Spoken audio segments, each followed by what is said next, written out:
डाला इस कार्यक्रम के लिए। और सरगुजा जिसने भरपूर प्यार बरसाया बीजेपी पर, 14 की 14 सीट जो कांग्रेस के पास में थी वो बीजेपी के झोली में आई, लिहाजा प्रदेश में बीजेपी की सरकार भी बनी और इस संभाग से मुख्यमंत्री जी भी आए, कृषि मंत्री जी, महिला बाल विकास मंत्री और साथ ही स्वास्थ्य मंत्री, चार मंत्री। सरगुजा की तस्वीर बदलने वाली है ये माना जा सकता है इस कार्यकाल में। रामचंद्र नेताम जी। सबसे पहले तो साधना न्यूज को, आपके चैनल ने हम सबको एक मंच में ला करके आपके प्रश्नों का और आपके प्रश्नों के माध्यम से हमारी कार्यप्रणाली, सरकार की योजनाएं और सरगुजा क्षेत्र के बेहतरी के लिए किए जा रहे प्रयास, इन सब विषय को यहाँ रखने का अवसर दिया है। इसके लिए मैं आपको, आपके पूरे चैनल को, साधना न्यूज को मैं बहुत बहुत शुभकामना देता हूँ और धन्यवाद देता हूँ। मैं क्षमा भी चाहूँगा कि कार्यक्रम तो मुझे जो प्राप्त हुई थी समय उसके मुताबिक मैं नहीं पहुँच पाया, क्योंकि रायपुर से आकर के हम लोग का विभाजन विभीषिका में भी उपस्थित होना था, महत्वपूर्ण अवसर था, तो वहाँ से चल के आ रहे हैं। देखिए, सरगुजा की तासीर मैं समझता हूँ कि सबको मालूम है। और यहाँ एक ज़माना था जब पंच से लेके पार्लियामेंट तक कांग्रेस का ही दबदबा होता था, दूसरे पार्टी को होते थे। अब बदल गया। अब सरगुजा पूरी तरह से जागृत सरगुजा, समृद्ध सरगुजा, संपन्न सरगुजा, यहाँ के एक एक बूथ में भारतीय जनता पार्टी की जड़ें बहुत मजबूती से वहाँ गढ़ चुकी है। अब इसलिए सरगुजा ने जो ठाना कि हम 14 के 14 सीट हम भाजपा की झोली में देंगे और सरगुजा के सम्मान के लिए एक तरह से हम देखा जाए तो इतने इतने मंत्री दिए, मुख्यमंत्री दिए, और अभी संगठन में भी महत्वपूर्ण स्थान मिला। तो कह सकते हैं कि जो हमारा सरगुजा का सम्मान है और यहाँ की जो ज़रूरतें हैं उसके मुताबिक लगातार काम भी हो रहा है और सम्मान भी मिल रहा है। चलिए, आपके पास से विभाग कृषि काफ़ी महत्वपूर्ण विभाग है और चूँकि यहाँ पे कृषि के क्षेत्र में जो बीजेपी ने फैसला किया, मोदी की गारंटी खास तौर पे, कि हम 3100 रुपये में धान खरीदी करेंगे, धान का कटोरा, और किसानों के लिए एक बड़ा फैसला, उसको आपकी सरकार ने पूरा कर भी दिखाया। एक आमूलचूल परिवर्तन भी देखने को मिला। जहां पहले कांग्रेस की सरकार में 4 किस्तों में दी जा रही थी राशि, अब एक मुश्त आपकी सरकार दे रही है। नहीं, निश्चित ही देखिए, हम लोगों ने अपने संकल्प पत्र में ही दूर इस बात को रखा था कि हम 21 हम लोग प्रति एकड़ 21 कुंटल के हिसाब से हम लोग 3100 का भुगतान करेंगे। तमाम सारे जनप्रतिनिधिगण यहाँ पर उपस्थित हैं, आमजन है, प्रदेश की जनता इस बात से आज गदगद है। प्रदेश के किसान को एक तरह से भरोसे वाली सरकार मिली है कि भरोसा करने लायक है। हम लोगों ने जो किया, बोला था वो किया, जो घोषणा किया तो उस चीज़ को हमने पूरा किया। तो इससे निश्चित ही वही नहीं, देखा जाए तो किसान सम्मान निधि आज छत्तीसगढ़ में करीब 10,000 करोड़ का अभी तक हम लोगों ने किसान सम्मान निधि जब से प्रारंभ हो तब से दे चुके हैं। अभी कुछ दिन पहले अभी 600 करोड़ को दी है। महिलाओं के हर महीने माताओं बहनों के खाते में 700 करोड़ का हर महीने जा रहा है राशि। तो अलग अलग जितने स्कीमें योजना है पूरे पारदर्शिता के साथ प्रदेश की जनता की बेहतरी के लिए हम सब मिलकर काम कर रहे हैं। 79वां इंडिपेंडेंस डे 19वां स्वतंत्रता दिवस जिसका आपने जिक्र भी किया, और 79 तक इंडिपेंडेंस डे की बात करें तो ये आज़ादी के इतने साल बाद भी हम गरीबों को छत नहीं दे पाए। पीएम आवास योजना के तहत अब छत दिया जा रहा है। अब वो क्या लगता है कि आज़ादी के इतने सालों तक जो काम विकास के होने चाहिए थे, जो काम नहीं हो पाए, उसको किस तरह से आपकी सरकार आगे बढ़ा रही है? देखिए, आपको याद होगा कि 2003 से लेकर के 2023 तक या 2018 तक हमारी सरकार, 15 साल के सरकार में हम लोगों ने गांव, गरीब, किसान, मजदूर, नौजवान, बच्चे, बुजुर्ग सबके लिए योजना, बेहतर योजना बना के काम किया। नए राजधानी का देश के ही नहीं बल्कि दुनिया के नक्शे में छत्तीसगढ़ की राजधानी कैसे होना चाहिए उस पर कल्पना के आधार पे नया राजधानी के बनाया, ग्रीन जोन के आधार पे हम लोगों ने बनाया और ग्रीन कैपिटल। उसके साथ साथ जब यहाँ के ज़रूरतें थी छत्तीसगढ़ में, अगर देखा जाए तो जब हमें 2003 में सरकार मिली, क्या मिला उस समय नक्सली से भरा हुआ पूरा क्षेत्र, नक्सलियों आतंक का साया में हम लोग जी रहे थे। सरगुजा अंचल से लेके पूरा बस्तर अंचल, दूसरे तरफ सड़कों का कोई जाल नहीं था, सड़कों की स्थिति खराब थी, पेयजल की व्यवस्था नहीं था, सिंचाई के साधन नहीं थे, हॉस्पिटलों की स्थिति खराब थी। अगर मेडिकल सेक्टर में देखें तो उसमें कुछ नहीं था, इंजीनियरिंग नहीं था, एजुकेशन की कोई बेहतर व्यवस्था नहीं थी। सब अगर आप एक एक करके आप देखेंगे, सब में हम लोगों ने काम किया और गरीबों का आवास देना शुरू किया। गरीबों के बड़े पैमाने पर आवास मिला। बीच में हमारी सरकार, हम लोग जब नहीं रहे 18 और 23 के बीच में, दूसरे की सरकार आए, कांग्रेस पार्टी भूपेश बघेल जी के नेतृत्व वाली सरकार ने साफ तौर पे यहाँ के उप मुख्यमंत्री टीएस बाबा ने यहाँ पत्र लिखा कि हमें यहाँ के गरीबों के लिए आवास के लिए मैचिंग ग्रांट लगाना पड़ेगा, तभी जाकर के भारत सरकार हमें आवंटन देगी और आप इसके लिए दीजिए। आपको पेपर सबको मिला हुआ है, सर्कुलेट हुए पूरे प्रदेश में। इन्होंने इनके सरकार ने, भूपेश बघेल जी ने गरीबों का आवास देने के लिए उन्होंने मैचिंग ग्रांट नहीं दिया, राशि नहीं लगाई, जिसके चलते वो आवास रुक गया। वरना अगर ये 5 साल हमारा पहले हमारी सरकार रही होती तो आज गरीब, कोई भी गरीब आज यहाँ छत के बगैर नहीं रहता। और उसी काम को तो हम आज कर रहे हैं। 5 सालों आने वाले 5 साल के लिए कोई गरीब छत के बिना न रहे, उनकी पूरी योजना बना के हम काम कर रहे हैं।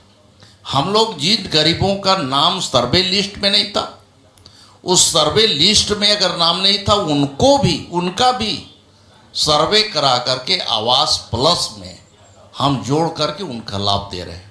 कहते हैं कि अभी अगले साल तक 18 लाख आवास गरीबों को हम लोग पूर्ण करके देंगे और बड़े पैमाने पर एसटी, एससी और खास करके जो पीवीटीज हैं, विशेष पिछड़ी जनजाति वर्ग के, उनके लिए भी आवास लगभग 30,000 से ऊपर आवास बन रहा है, 30,000 से ऊपर।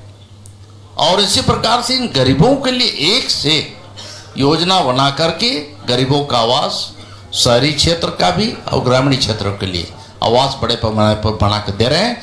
मैं समझता हूं कि अभी तक के इतिहास में इतना बड़ा क्रांतिकारी काम निर्णय नहीं हुआ था और जो हो रहा है। अविभाजित मध्य प्रदेश की बात करूंगा मैं, क्योंकि अविभाजित मध्य प्रदेश से आप इस क्षेत्र का प्रतिनिधित्व कर रहे हैं। उस समय सरगुजा को एकदम हाशिए पे रखा गया था। अविभाजित मध्य प्रदेश में अगर सरगुजा की बात की जाए तो बस्तर और सरगुजा को काला पानी के तौर पर समझा जाता था। उस समय और आज किस तरह का आमूलचूल परिवर्तन आप देख पा रहे हैं? देखिए, बहुत आमूलचूल परिवर्तन की बात है, इतिहास उस समय की बात है। उस समय के बहुत सारे जनप्रतिनिधि हमारे हैं, याद करते हैं। यहाँ तक ट्रेन नहीं थी, ट्रेन के लिए आंदोलन किए हम लोगों ने। आंदोलन किया था विश्रामपुर जाकर के, उस समय 80 के लगभग में। उस समय प्रांत पे साहब आए थे, जबलपुर से सांसद हुआ करते थे, हम लोग का प्रतिनिधित्व करने के लिए। हम लोग को गिरफ्तारी हुई वहाँ, मैं कॉलेज में पढ़ता था, वहाँ डगाम भर के हम लोग ले गए। तब से लेके लगातार संघर्ष करते रहे। प्रबोध भाई बैठे, इन्होंने भी संघर्ष छेड़ा था यार गांधी चौक में। ऐसे न जाने कितने लोगों ने संघर्ष किया, और संघर्ष करते करते ट्रेन भी आया, रोडें भी अच्छी हुई, सड़कों का जाल भी बिछा।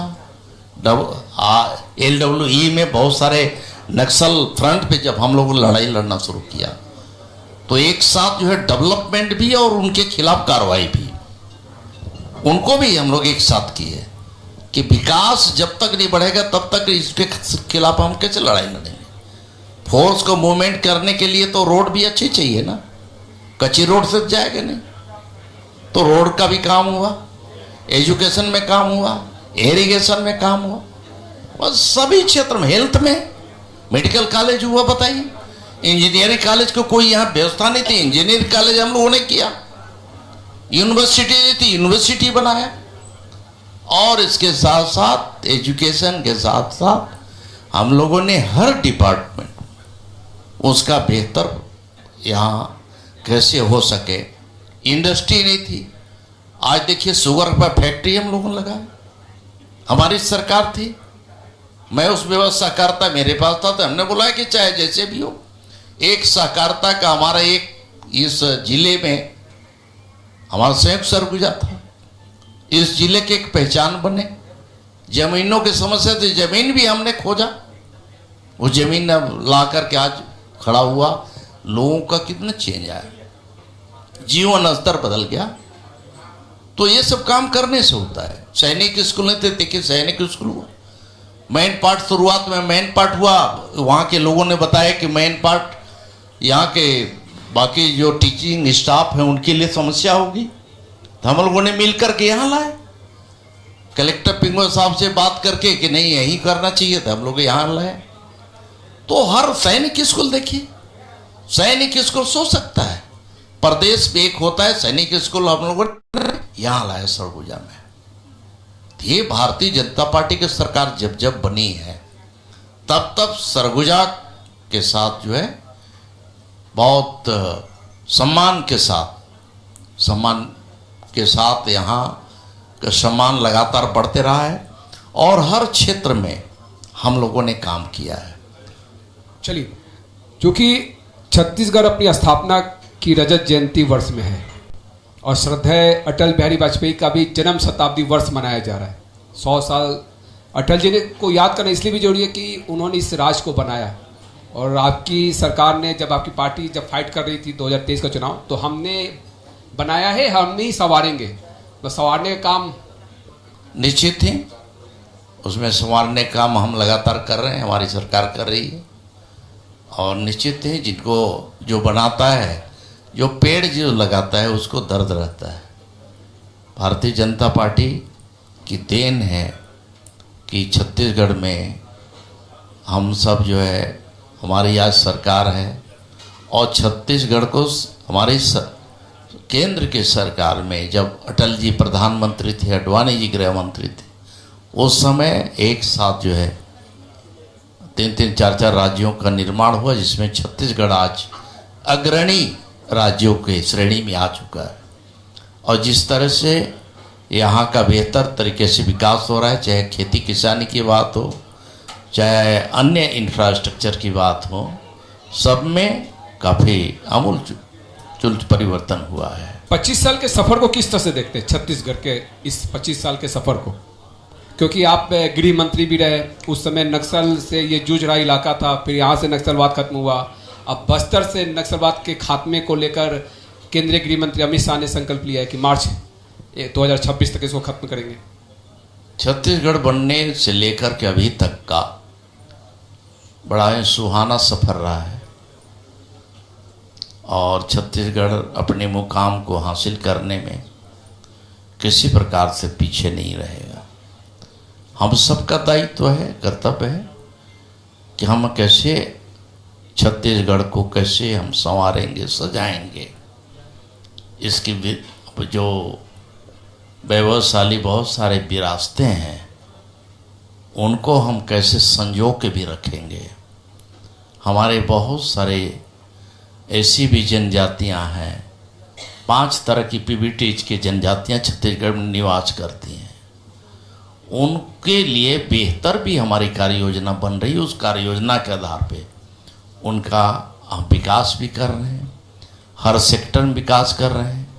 यहाँ जिस प्रकार से नक्सलवाद का एक बहुत बड़ा दंश छत्तीसगढ़ झेल रहा था, आज मैं आपके माध्यम से हमारे देश ने दुनिया के सबसे लोकप्रिय नेता देश के प्रधानमंत्री माननीय नरेंद्र मोदी जी को मैं उनका अभिनंदन और उन्हें धन्यवाद देना चाहूँगा कि उनकी सोच के आधार पे देश के यशस्वी हमारे गृह मंत्री लौह पुरुष ऐसे नेता अमित शाह जी के साहसिक कदम से प्रयास से आज छत्तीसगढ़ से पूरी तरह से नक्सलवाद जो है समाप्ति के कगार पे है।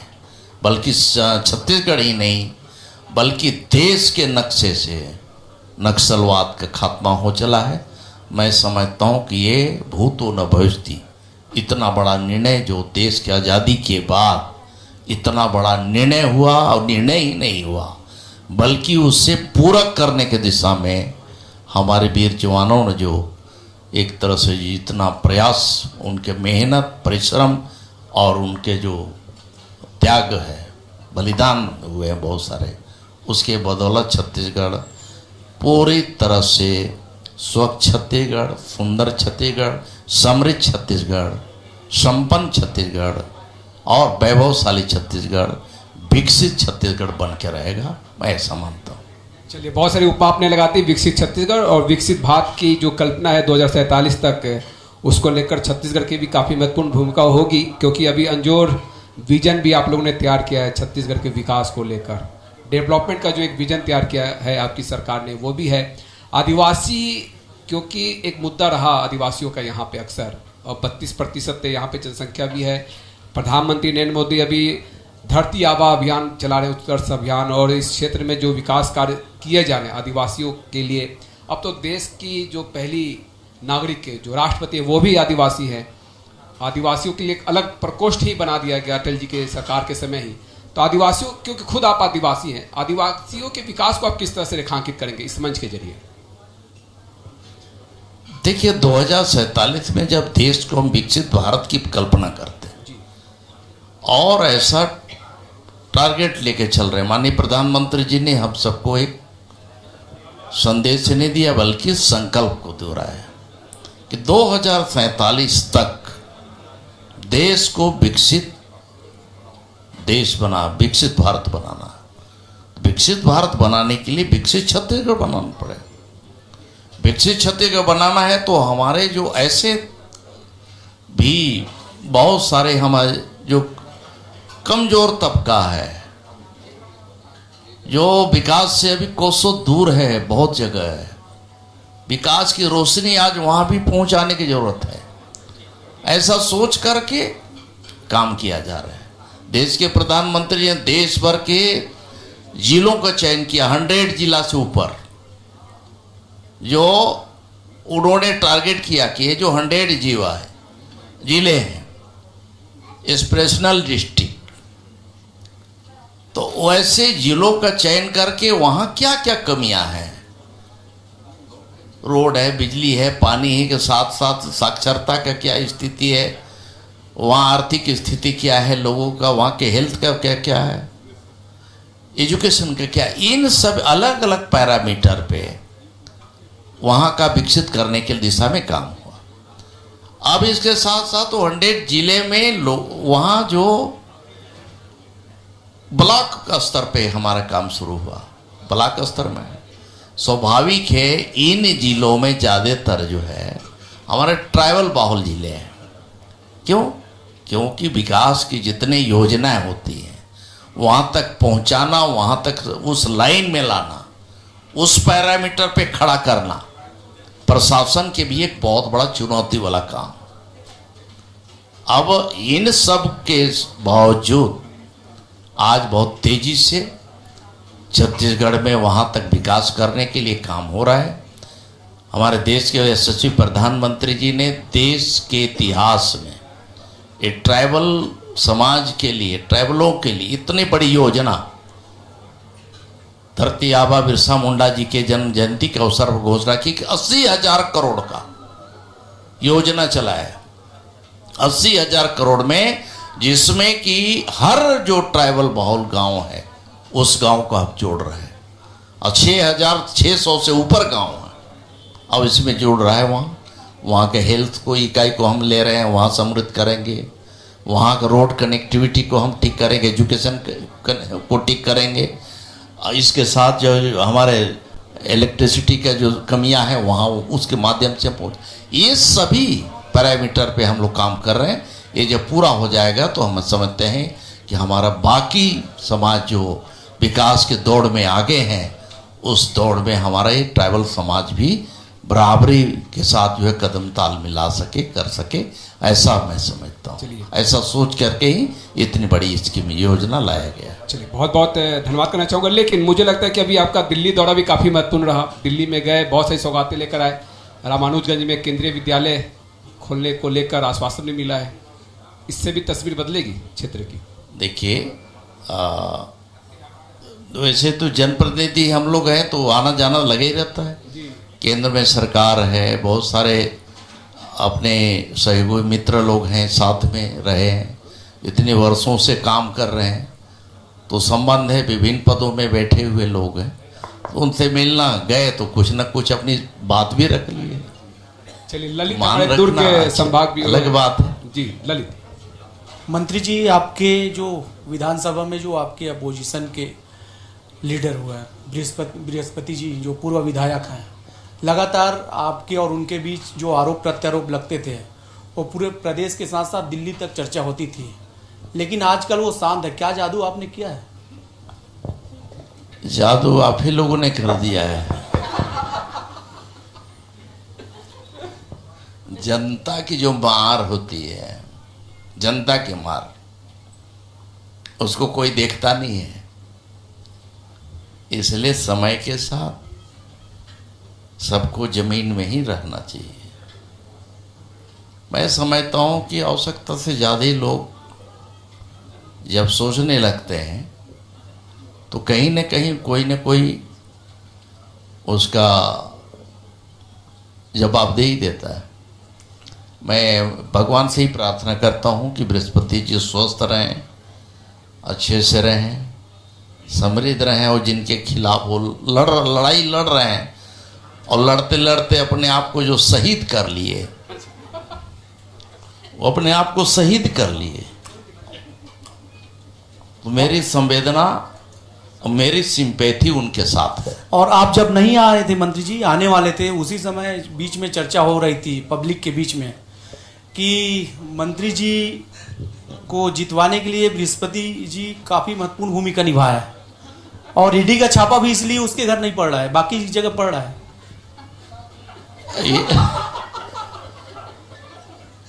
अब ऐसा है, मेरे लिए तो दोनों प्रिय हैं, दोनों हैं जी।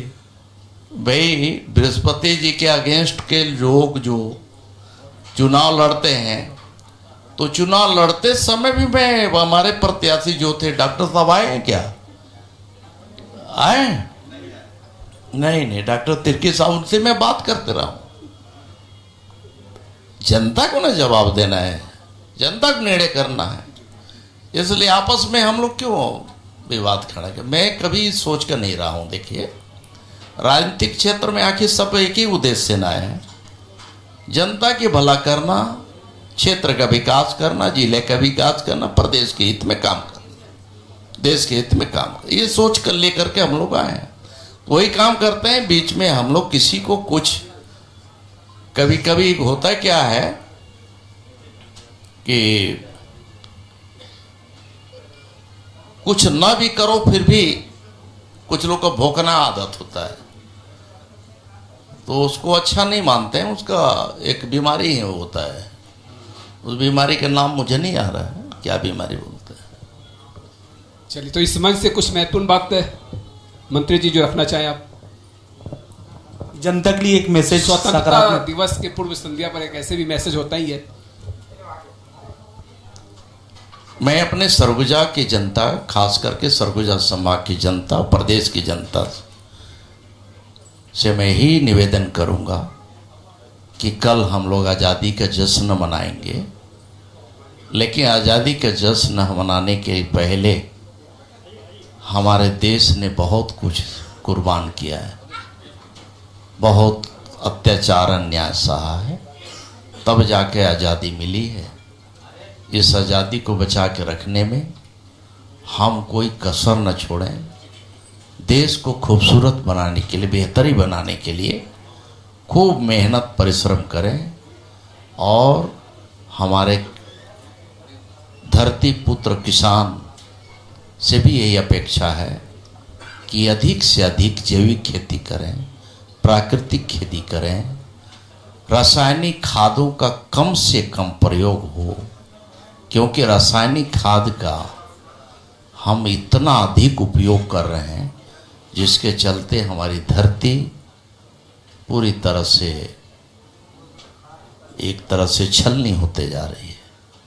हम अपनी धरती को, अपनी मिट्टी को संजो के भी रखें, बचाएं, खूब अच्छे से खेती किसानी के समय है। ईश्वर ने इस बार बारिश भी अच्छी दी है, तो अच्छा बारिश हुआ है, तो थोड़ा मक्का का फसल भी, कुछ ऐसे फसलें नहीं हो पा रहा है, तो उसमें खूब मेहनत परिश्रम करके अपने घर परिवार, गांव घर से लेकर के प्रदेश कैसे संपन्न, कैसे समृद्ध, कैसे विकसित हो सके, इस दिशा में लगातार हम प्रयास करते रहें। बहुत बहुत धन्यवाद। बहुत बहुत धन्यवाद। बहुत बहुत धन्यवाद। आपने अपना बहुमूल्य समय इस मंच के लिए दिया।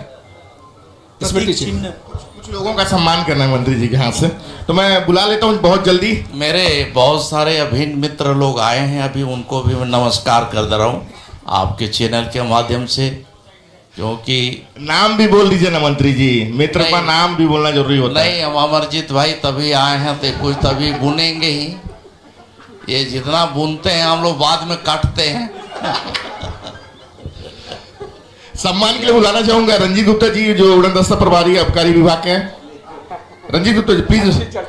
Doctor Parveen Singh, KD hospital. Suvidha Shukla जी, समाजसेवी संस्था से।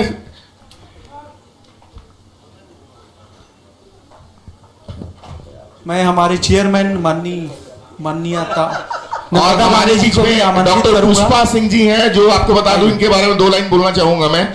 ये डायरेक्टर भी हैं लक्ष्य जूनियर स्कूल के, और इनके बारे में कुछ भी बोलना मेरे लिए कमी होगा, क्योंकि ये जो लोगों के लिए कर रही हैं वो बहुत बड़ी चीज है। अगर मैं इनके बारे में एक छोटा सा चीज बता दूं, ये हर साल 10 बच्चों का निःशुल्क शिक्षा दे रही हो। छत्तीसगढ़ सरकार तो चला ही रही है शादी विवाह, लेकिन ये अब गरीबी महिलाओं का, ये बालिकाओं का शादी में भी भरपूर सेवा करती हैं। अगर इनके बारे में प्लीज प्लीज मंच पे।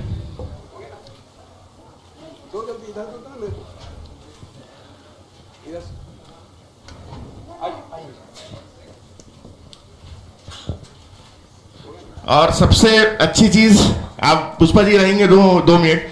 मंत्री जी में इनके सुपुत्र हैं डॉक्टर अर्पण सिंह चौहान जी।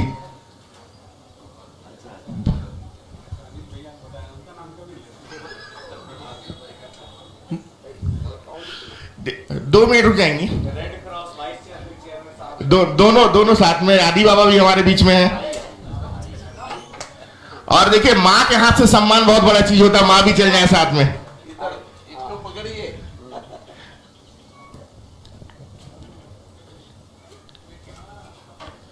और मंत्री जी के सम्मान के लिए, ससम्मान के लिए हमारे जो मारना ग्रुप की डायरेक्टर नरोता गांधी जी, हमारे साधना न्यूज के मैनेजिंग एडिटर आर के गांधी जी, ललित साहू जी, अरुण जैन जी,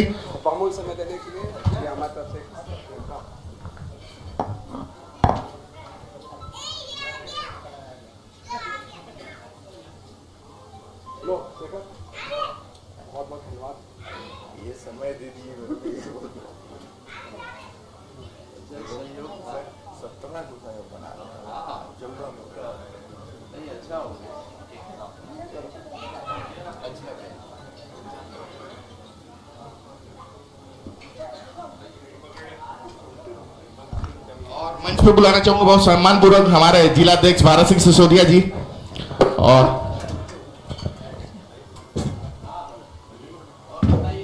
और हरपाल सिंह बाबरा जी हमारे बीच में हैं, उनको बुलाना चाहूँ। और रेड क्रॉस के जो चेयरमैन आदि बाबा हमारे बीच में हैं, मैं आदि बाबा जी को भी बुलाना चाहूँ।